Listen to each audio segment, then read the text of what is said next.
Mayor Fung, thank you so much for coming to Burrillville and hearing us. First of all, I want to start out by saying and kind of echoing what our lovely Mr. Putnam said. I could kick my TV over when I hear Governor Raimondo call you a Trump fanboy. She is the closest thing to Donald Trump that this state has ever seen, so that I just want to get that out. Her policies is so Trump-like, it's sickening. But anyway, I think one of the biggest problems that I see in the state and being involved in this power plant is we have a lot of the unions control a lot of what happens in Providence. And I'm not against unions because I think they can be helpful at times, but when they infringe on policy making and decisions that are happening in Providence, that's not right. And it's like the big businesses come in and they do the same things. How are you going to let our voices be heard and let the little people be heard? We don't have the money. I know in one of the ads or something that Invenergy was running, I'm sorry, one of the things that they talked about was the money. We're backed to the people in Burrillville. We're backed with money. They have bake sales. We're holding bake sales. That's the big money that we have. So, you know, I guess my question is, how are you going to allow us to be heard instead of the unions running the show and the big corporations running the show? Yes. And all I can say is take a look at my, record of results and how I've governed in Cranston. That's the best way I can show to you that, I listen to everyone and am fair to everyone, unions included, because, up there, there's also a distinction too, because a lot of what is happening, Pushy's being backed up, not only the Invenergy people, but the laborers. The laborers are the one that want those construction jobs, and they've endorsed her. The private sector, unions have endorsed her. But all I can say is, everyone has to have a say. But most importantly, what I love representing is the little guy. That's where I came from.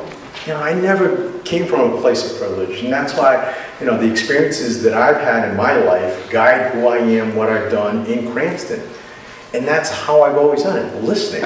Because I've put forward proposals before which haven't been popular, and I've also backed off from it because I've listened to the people in the neighborhood saying, look, this isn't right for us. So I've always had that ability to make sure that, it's not one way. And that's what's different between me and this governor. She does it one way. She does it from the top down and says, look, there has to be this and this. There's got to be an ability to listen to the impacts on individuals. I was earlier with some retirees, teachers retirees, who were impacted by our pension reform.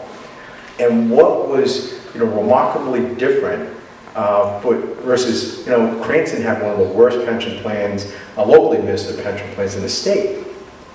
But how I did my pension reforms compared to the governor, I sat and listened. I listened to our police, our fire units. I listened to our retirees. And by listening and also working with them and willing to take on the cost of some of those actuarial runs, we still achieved savings to the Cranston taxpayers to the tune of $6 million because we did it across the aisle, both sides working together.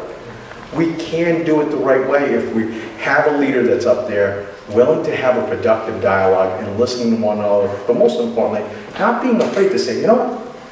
I made a mistake going down this road, and I'm not afraid to do that.